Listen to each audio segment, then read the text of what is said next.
Hello friends, welcome to my channel Chaitra's masala mantra. ಇವತ್ತು ನಾನು ಮತ್ತಿ ಮೀನು ಸಾರು ಮಾಡೋದು ಹೇಗೆ ಅಂತ ನಿಮ್ಮೆಲ್ಲರಿಗೂ ತೋರಿಸ್ಕೊಡ್ತೀನಿ. ಮೊದಲಿಗೆ ಇದಕ್ಕೆ ಬೇಕಾಗಿರುವಂಥ ಇಂಗ್ರೀಡಿಯೆಂಟ್ಸ್ನ ನಾವು ನೋಡೋಣ. ಒಂದು ಬೌಲಲ್ಲಿ ಒಂದು ಸ್ವಲ್ಪ ತೆಂಗಿನಕಾಯಿ ತಗೊಂಡಿದ್ದೀನಿ, ಒಂದು ಟೊಮ್ಯಾಟೊ, ಒಂದು ಸ್ಪೂನ್ ಖಾರದ ಪುಡಿ, ಒಂದು ಸ್ಪೂನ್ ಧನಿಯಾದ ಪುಡಿ, ಮತ್ತು ಒಂದು 1/4 ಸ್ಪೂನಷ್ಟು ಜೀರಿಗೆ ಹಾಗೂ ಮೆಂತ್ಯನ ರೋಸ್ಟ್ ಮಾಡಿ ಇಟ್ಕೊಂಡಿದ್ದೀನಿ. ಆಮೇಲೆ 3 ಇಂದ 4 ಪೀಸಷ್ಟು ಪಂಡ್ಪುಳಿನ 10 ನಿಮಿಷ ಮುಂಚೆ ಬಿಸಿನೀರಲ್ಲಿ ನೆನೆಸಿಟ್ಕೊಂಡಿದ್ದೀನಿ. 2 ಮೀಡಿಯಂ ಸೈಜ್ ಆನಿಯನ್ ಮತ್ತು 2 ಇಂದ 3 ಇಳ್ಕು ಬೆಳ್ಳುಳ್ಳಿ, ಅರ್ಧ kg ಮೀನು ಇಟ್ಕೊಂಡಿದ್ದೀನಿ. ಫಸ್ಟ್ ಮಸಾಲೆನ ಗ್ರೈಂಡ್ ಮಾಡ್ಕೋಬೇಕು. ಮಸಾಲೆ ಗ್ರೈಂಡ್ ಮಾಡೋದಕ್ಕೆ ಒಂದು ಮಿಕ್ಸಿ ಜಾರಿಗೆ ಒಂದು ಸ್ವಲ್ಪ ತೆಂಗಿನಕಾಯಿ ಹಾಕೋಬೇಕು. ಅದಾದಮೇಲೆ ಬೆಳ್ಳುಳ್ಳಿ ಹಾಕಬೇಕು. ನಂತರ ಒಂದು ಅರ್ಧದಷ್ಟು ಈರುಳ್ಳಿನ ಹಾಕೋಬೇಕು. ಆಮೇಲೆ ಆ ಬೌಲಲ್ಲಿ ಅರ್ಧದಷ್ಟು ಟೊಮ್ಯಾಟೊನ ಗ್ರೈಂಡ್ ಮಾಡೋಕೆ ಹಾಕೋಬೇಕು. ಆಮೇಲೆ ಖಾರದ ಪುಡಿ ಹಾಕಬೇಕು, ಧನಿಯಾ ಪೌಡ್ರ್ ಹಾಕಬೇಕು. ಆಮೇಲೆ ರೋಸ್ಟ್ ಮಾಡಿರೋಂಥ ಜೀರಿಗೆ ಹಾಗೂ ಮೆಂತ್ಯನ ಹಾಕಿ ಫೈನ್ ಪೇಸ್ಟ್ ಮಾಡಬೇಕು. ಪೇಸ್ಟ್ ಆದಮೇಲೆ ಒಂದು ಪಾತ್ರೆಗೆ ಎಣ್ಣೆ ಹಾಕಿ ಎಣ್ಣೆನ ಕಾಯಕ್ಕೆ ಬಿಡಬೇಕು. ನಾನಿಲ್ಲಿ ಮಡಿಕೆಯಲ್ಲಿ ಮಾಡ್ತಾಯಿದ್ದೀನಿ. ಮಡಿಕೆಯಲ್ಲಿ ಮೀನು ಸಾರು ತುಂಬ ಚೆನ್ನಾಗಿ ಬರುತ್ತೆ, ಅದಕ್ಕೆ ನಾವು ಮಡಿಕೆ ಯೂಸ್ ಮಾಡ್ತಾಯಿದ್ದೀವಿ. ಅದಕ್ಕೆ ಎಣ್ಣೆ ಕಾಯೋ ಟೈಮಿಗೆ ಸಾಸಿವೆ ಹಾಕಬೇಕು. ಸಾಸಿವೆ ಹಾಕಿದ್ಮೇಲೆ ಸಾಸಿವೆ ಸಿಡಿಯೋ ತನಕ ವೆಯ್ಟ್ ಮಾಡಬೇಕು. ಅದಾದಮೇಲೆ ಒಂದು ಸ್ವಲ್ಪ ಕರ್ಬೇವಿನ ಸೊಪ್ಪನ್ನ ಆ್ಯಡ್ ಮಾಡಬೇಕು.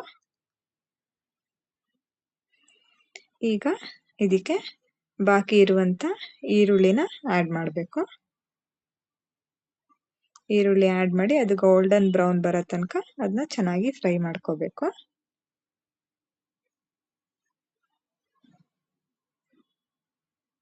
ಇದು ಫ್ರೈ ಆದಮೇಲೆ ಅದಕ್ಕೆ ಅರಿಶಿನ ಪುಡಿನ ಹಾಕಬೇಕು. ಇದು ಅರಿಶಿನ ಪುಡಿ ಮನೇಲೇ ಮಾಡಿರೋಂಥದ್ದು. ಅತ್ತೆ ಇದನ್ನ ಅರಿಶಿನ ಬೆಳೆಸಿ ಅದನ್ನ ಬೇಯಿಸಿ ಒಣಗಿಸಿ ಪೌಡರ್ ಮಾಡಿ ಇಟ್ಕೊಂಡಿರೋಂಥದ್ದು ಪ್ಯೂರ್ ಅರಿಶಿಣ. ಆಮೇಲೆ ಉಳಿದಿರೋಂಥ ಟೊಮ್ಯಾಟೊ ಹಾಕಿ ಚೆನ್ನಾಗಿ ಫ್ರೈ ಮಾಡ್ಕೋಬೇಕು. ಈ ಟೈಮಲ್ಲಿ ಇವಾಗ ರುಚಿಗೆ ತಕ್ಕಷ್ಟು ಉಪ್ಪನ್ನ ಹಾಕೋಬೇಕು. ನಾನಿಲ್ಲಿ ಹರಳುಪ್ಪನ್ನ ಬಳಸಿದ್ದೀನಿ, ಬೇಕಾದರೆ ಪುಡಿ ಉಪ್ಪು ಹಾಕೋಬೋದು. ಇದು ಫ್ರೈ ಆದಮೇಲೆ ಈಗ ಗ್ರೈಂಡ್ ಆಗಿರೋಂಥ ಮಸಾಲೆನ ಹಾಕಿ ಹಸಿ ವಾಸನೆ ಹೋಗೋ ತನಕ ಚೆನ್ನಾಗಿ ಫ್ರೈ ಮಾಡಬೇಕು.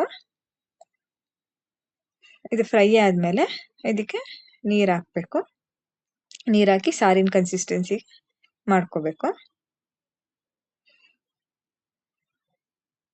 ಈಗ ಇದಕ್ಕೆ ಪಂಡ್ಪುಳಿನ ಹಾಕಬೇಕು. ಪಂಡ್ಪುಳಿ ಇಲ್ಲ ಅಂದರೆ ಒಂದು ನಿಂಬೆಹಣ್ಣು ಗಾತ್ರದಷ್ಟು ಹುಣಸೆಹಣ್ಣು ಹಾಕೊಂಡ್ರು ಸೇಮ್ ರುಚಿ ಬರುತ್ತೆ.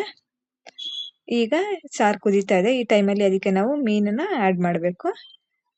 ಮೀನು ಆ್ಯಡ್ ಆದಮೇಲೆ ಒಂದು 5 ನಿಮಿಷ ಕುದಿಸಿದ್ರೆ ಸಾಕು, ಸಾರು ರೆಡಿ ಆಗುತ್ತೆ. ನೋಡಿ, ಇವಾಗ ಸಾರು ರೆಡಿ ಆಗಿದೆ. ಇದು ಮೆಮೊರಿ ಪವರಿಗೆಲ್ಲ ತುಂಬ ಒಳ್ಳೆಯದು,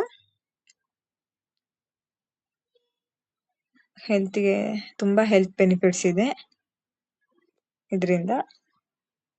ಇದು ಪತ್ತಲ್ಲಿಗೆ ಬೆಸ್ಟ್ ಕಾಂಬಿನೇಷನ್ ಅಂತ ಹೇಳ್ಬೋದು. ಹಾಗೆ ಕೊಡಗು ಹಾಗೂ ಮಲೆನಾಡು ಸ್ಟೈಲ್ ಅಕ್ಕಿ ರೊಟ್ಟಿಗೂ ಬೆಸ್ಟ್ ಕಾಂಬಿನೇಷನ್ ಅಂತ ಹೇಳ್ಬೋದು.